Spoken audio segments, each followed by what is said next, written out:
Hi there, welcome to Mac School Prep TV.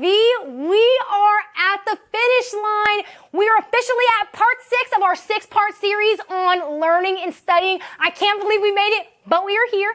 So we are not going to put the brakes on any longer, but I do want to say that if you don't know, my name is Mackenzie Warren. I am the founder of Mac School Prep, and I am so excited to just continue giving you more information. But one more thing before we jump right into the content, if you haven't already, go ahead and give this video a thumbs up, hit the subscribe button, and also click on the notification bell so that you don't miss a beat. Alrighty, no more stalling. It's time. Let's get it.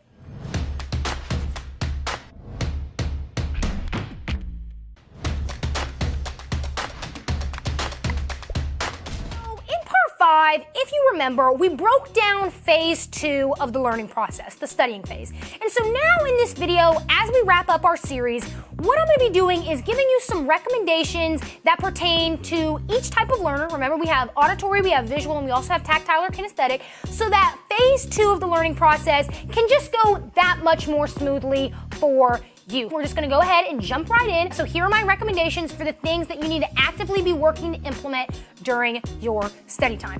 Auditory learners we're gonna address first, and the first recommendation I have for you is recording your summarized notes and listening to them on tape. That also makes me want to return to this idea of if you received permission to voice record your teacher's lectures, you're also during your study time going to want to go back and listen to those lectures that you recorded on tape. Also, talking it out is always going to be super helpful for auditory learners. So basically, having a discussion, having a conversation in which you just get to speak with other people and expand your understanding of a topic. Reading your notes out loud is always going to prove super beneficial for auditory learners. Another thing would be explaining your notes to your peers or your fellow auditory learners. And I know that sometimes I've found myself saying to my brother, be a wall that I can just talk to, just so that as I talk out the information, I gain a clearer understanding of whatever it is that I'm reviewing at the time. Using flashcards to learn key terms and just reading those flashcards out loud is always going to be super beneficial for auditory learners. Reading stories, assignments, handouts, directions out loud is going to help your brain internalize the information. Having questions over the material read to you out loud. I know that when I had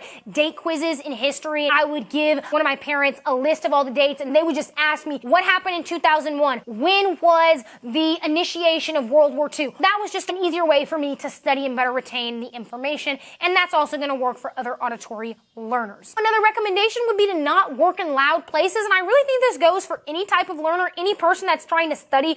You don't want to be in a location where you are going to get distracted by a bunch of random noises and other things happening. Listening to music is something that has been proven to be beneficial for auditory learners, and I typically recommend music without words. So I know that whenever I am doing my math homework or reviewing for a math test, I like to have nice, soft, classical music playing in the background. That just kind of helps enhance my concentration. I don't recommend that you bump to some hip-hop while you're trying to study because you're going to get distracted. Your attention's going to be divided, and you don't want that. Another thing would be working in study groups with your peers. Basically, that'll give you an opportunity to just talk through problems, paraphrase different ideas, different concepts, and just talk about maybe some graphs, some illustrations, some pictures in your textbook. That'll just give you an opportunity to have some dialogue with some other people who are in the same boat as you. And the final suggestion that I have for auditory learners would be to attend, if possible, one-on-one tutoring or small group discussions with your teacher.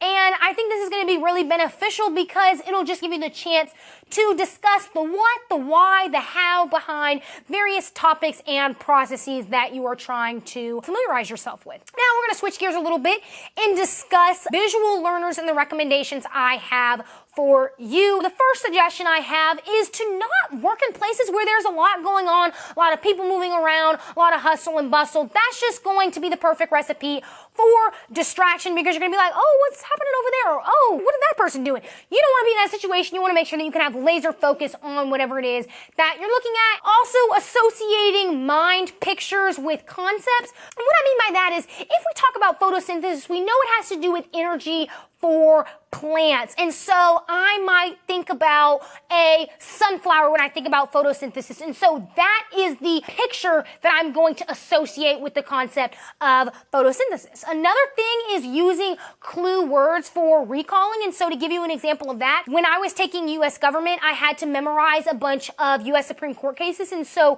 one was McDonald versus Chicago. And basically the ruling on that was that states are not allowed to infringe upon individuals' right to bear arms or to bear weapons and guns and things like that.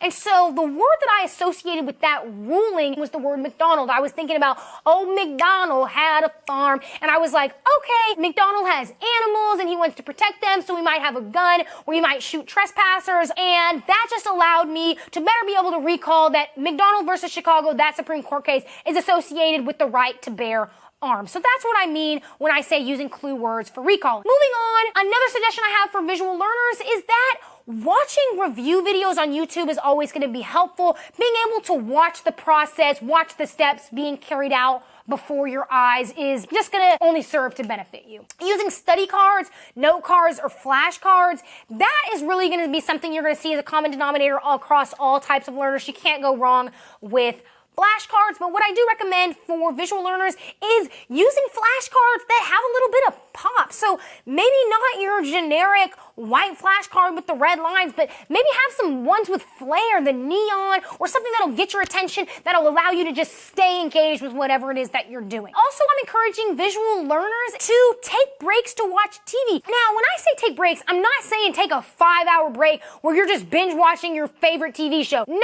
I'm saying, taking a 5-minute break here and there, and especially for visual learners, using that as an opportunity to watch a short YouTube video or 5 minutes of a TV show. That's gonna make sure that you give your mind a little bit of a break, but then you're also setting yourself back up to have that laser focus when you return to your schoolwork. My last suggestion that I have if you're a visual type of learner is using mnemonic devices. And I know mnemonic is a really funky word, so I'm just gonna give you an example of what I mean by that. If you've ever heard of Roy G. Biv, that's just a little way to memorize the colors of the rainbow. It's really catchy. Roy G. Biv sounds like a name, sounds kind of cool, and also it'll trigger your mind that red, orange, yellow, green, blue, indigo, violet, those are the colors of the rainbow. Easy recall. So finally, we're going to transition to my recommendations that I have for tactile or kinesthetic learners. What I want to say first off is that I'm recommending maybe eating some fruit. I know blueberries are said to stimulate brain activity. Nice, healthy, light snacks that can serve to just help keep you on track. Another recommendation I have for tactile or kinesthetic learners is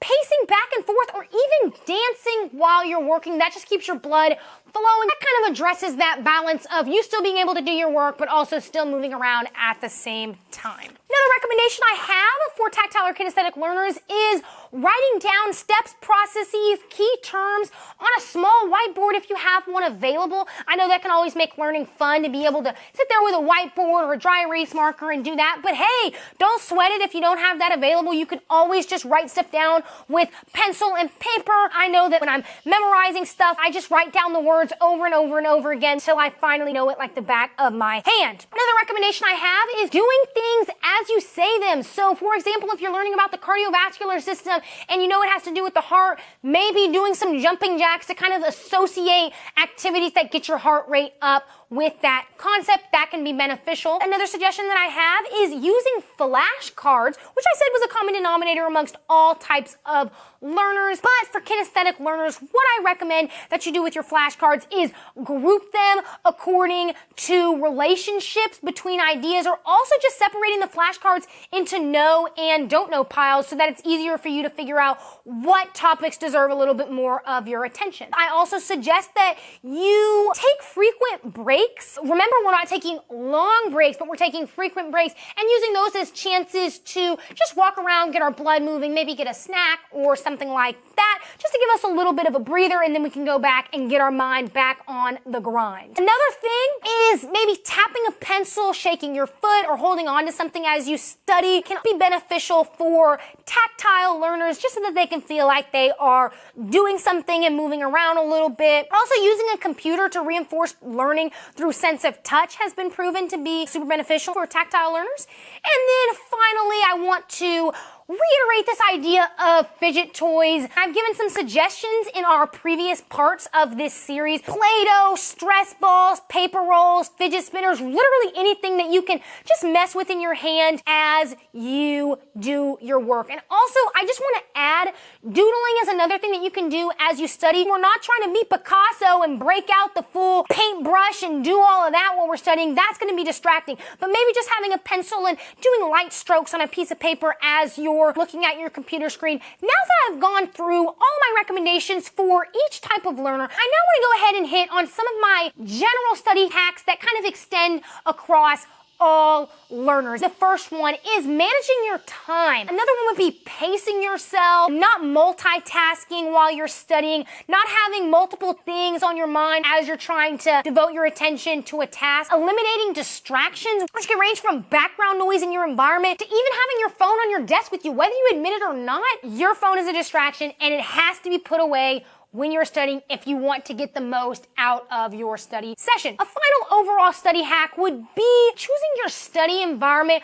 wisely. You want to be in a location where it is quiet. You want to be in a location where it is free of distractions, free of people moving around, being rambunctious. If you have a library near you, it's always helpful for me to at least go into one of their little study rooms where I can be isolated and just have my own space and be free of the outside world for a temporary period of time. With all of that out there, with all of my recommendations, the more specific ones and the general ones, I hope you're feeling a little bit more confident with phase 2 of the learning process. And now that we are bringing this series on learning and studying to a close, I want to say that I'm hoping you're not feeling too overwhelmed with information when it comes to learning and studying, but trust me, all this information is really important and all of this is in your best interest. What I want to leave you with is one more token of advice, and that is you should never try to overlook topics that you don't understand.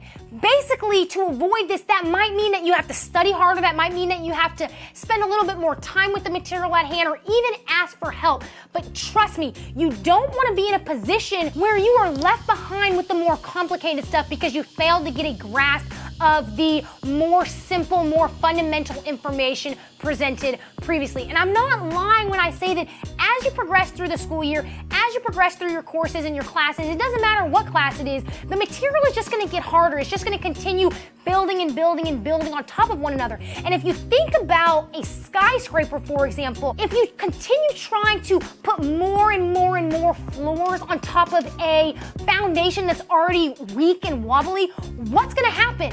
The skyscraper is going to crumble and it's going to leave nothing but destruction and devastation in its wake. And so you're going to constantly be having to make sure that your foundation is always sturdy so that when more blocks are put on top of your metaphorical skyscraper, you are in a position to make sure that it stays upright and that it's strong and healthy. With all of that said, it is my pleasure to congratulate you and let you know that you did it. You made it through all 6 parts of our 6-part series on learning and studying. This is a huge accomplishment and I'm super hopeful that you got a bunch of information out of it. But what I want to tell you before I catch you in the next video is that if you haven't already, go ahead, give this video a thumbs up, hit the subscribe button, and also click on the notification bell so that you can stay in the loop. Okay, look forward to seeing you soon. Bye!